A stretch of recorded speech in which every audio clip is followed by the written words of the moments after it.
Hello friends, welcome to Amy Madras Cooking with Hemalata Vinod Kumar. எல்லாருக்கும் வணக்கம். இன்னைக்கு நம்ம சேனல்ல தேன்குழல் முறுக்கு எப்படி செய்ய போறோம்னு பார்க்கலாங்க. இது வந்து உளுந்து முறுக்குன்னு சொல்லுவாங்க. இப்போ எப்படி செய்யறதுன்னு பார்க்கலாம் வாங்க.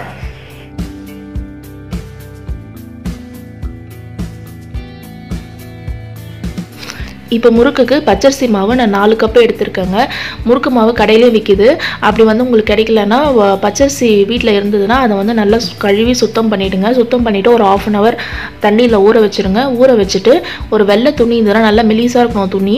அந்த துணியில வந்துட்டு அரிசியை நல்லா ஃபுல்லா போட்டுட்டு நல்லா நிழல்லே ஆற வைங்க. வீட்டுக்குள்ளே ஆற வைங்க. வெயில் படக்கூடாது. நல்லா வீட்டுக்குள்ளே ஆற வச்சிட்டு அதுக்கு அப்புறம் நீங்க அந்த அரிசியை தொடும்போது அந்த அரிசி வந்து உங்க கையில ஒட்டக்கூடாது. அந்த அளவுக்கு இருக்கணும். நல்லா காஞ்ச உடனே மிஷின்ல கொடுத்து அரைச்சு எடுத்துட்டு வந்துருங்க. அரிசி அரைக்க கொடுக்கும்போது அரிசி வந்து ஈரமா இருக்க கூடாது. அப்படி ஈரமா இருந்ததுனா உங்களுக்கு அரைக்கும்போது நூல் நூலா வரும் அரிசி. இப்போ வந்து நான் பாருங்க உளுந்து மாவு போடுறேன். 1 கப் போட்டுருக்கேன். இது வந்து நல்லா உளுத்தம் பருப்பை வந்துட்டு நல்லா கடாயில வெறும் கடாயில எண்ணெய்லாம் எதுவும் ஊற்றக்கூடாது. வெறும் கடாயிலே நல்லா வறுத்துட்டு இந்த மாதிரி மிக்சிலேயே போட்டு அரைச்சி எடுத்துக்கோங்க. இப்போ இதையே வந்து நம்ம போட்டு நல்லா ஜலிச்சு எடுத்துக்கலாம். அரிசி மாவு வந்துட்டு நீங்க அரைச்சி எடுத்துட்டு வந்துட்ட உடனே ஒரு வெறும் கடாயில போட்டு நல்லா வறுத்து வச்சுக்கோங்க. வறுத்துட்டு அதுக்கு அப்புறம் ஒரு ஏர்டைட் கண்டெய்னர்ல போட்டு வச்சிட்டீங்கன்னா உங்களுக்கு வந்து அந்த அரிசி மாவு கெட்டே போகாதுங்க. அப்படியே இருக்கும். இப்போ ரெண்டுத்தையும் நல்லா மிக்ஸ் பண்ணிட்டு இதுக்கு தேவையான அளவு உப்பு சேர்த்துக்கலாங்க. உப்பு வந்து ரொம்ப அதிகமா போட்டுறாதீங்க. கரெக்ட்டா போடுங்க. அப்பதான் வந்து முறுக்கு சாப்பிடும்போது நல்லா இருக்கும். கருப்பு எள்ளு நான் வந்து ஒரு 2 டீஸ்பூன் அளவுக்கு சேர்த்துக்கிறேங்க. உங்ககிட்ட நீங்க வெள்ளை எள்ளு இருந்தா நீங்க அதுவும் சேர்த்துக்கலாம். இந்த மாதிரி சேர்த்துட்டு நல்லா மிக்ஸ் பண்ணிக்கோங்க. 1 கப் ரீஃபைண்ட் ஆயிலை இந்த மாதிரி நல்லா சூடு பண்ணிட்டு நான் இதில் சேர்த்துக்கிறேங்க. இந்த மாதிரி சேர்க்கறதுனால மாவு பிசையும் போது உங்களுக்கு நல்லா சாஃப்டாக இருக்கும். மாவு சூடாக இருக்கும். அதனால் வந்து கரண்டி போட்டு மிக்ஸ் பண்ணிக்கோங்க. சூடு ஆறுனதுக்கப்புறம் கை போட்டு மிக்ஸ் பண்ணிக்கலாம், பிசைஞ்சுக்கலாம்.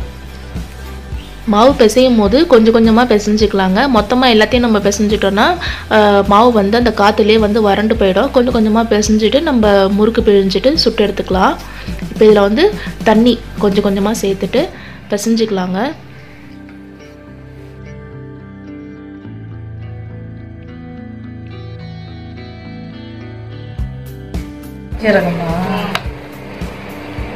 மாவு வந்து இந்த மாதிரி இருக்கணும். கையில ஒட்டாம நல்ல தண்ணி இல்லாம கட்டி இல்லாம கரெக்டான பதத்துக்கு இப்படி இருக்கணும். பாருங்க இப்படி இருக்கணும். இப்போ நம்ம முறுக்கு போட ஆரம்பிச்சிடலாங்க. இப்போ இதை நம்ம பிசைஞ்சு வச்சிருக்கோம்ல, இது வந்து இந்த மாதிரி நீட்டா இந்த மாதிரி பண்ணிக்கோங்க. பண்ணிட்டு இந்த முறுக்கு பிழியறதுல வந்துட்டு ஃபுல்லா சுத்தி எண்ணெய் தடவிடுங்க. ஏற்கனவே அவங்க முறுக்கு பிழிஞ்சுட்டாங்க, அதனால இது கொஞ்சம் மாவா இருக்கு. நீங்க நல்லா சுத்தி எண்ணெய் தடவிட்டு அதுக்கப்புறம் நம்ம இதை உள்ள போட்டுடலாம்.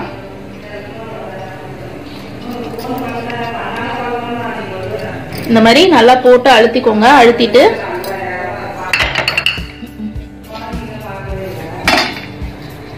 இப்போ இந்த மாதிரி ஒரு கரண்டியில பிழிஞ்சுக்கலாம்.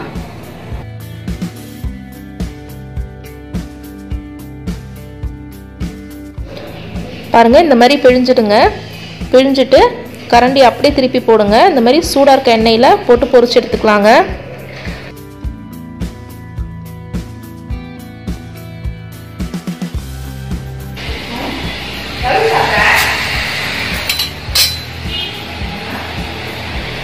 முறுக்கு பாருங்க நல்லா எவ்வளவு மெலிசா வருது பாருங்க. அப்படியே திருப்பி போட்டுட்டீங்கன்னா எண்ணெயில விழுந்துரும். இந்த மாதிரி செவந்த உடனே எடுத்துருங்க. ரொம்ப அதிக நேரம் செவக்க வைக்க கூடாது. மெலிசா இருக்குல்ல, அதனால வந்து சீக்கிரமாவே குக் ஆயிடும்.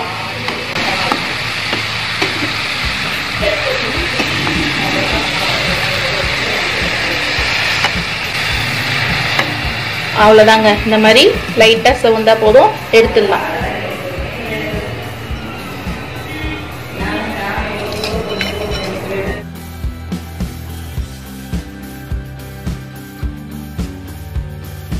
இந்த வீடியோ உங்களுக்கு பிடிச்சிருந்தா லைக் பண்ணுங்க. இந்த வீடியோவை உங்க ஃப்ரெண்ட்ஸ்க்குலாம் ஷேர் பண்ணுங்க. நம்ம சேனலை மறக்காம சப்ஸ்கிரைப் பண்ணிக்கோங்க.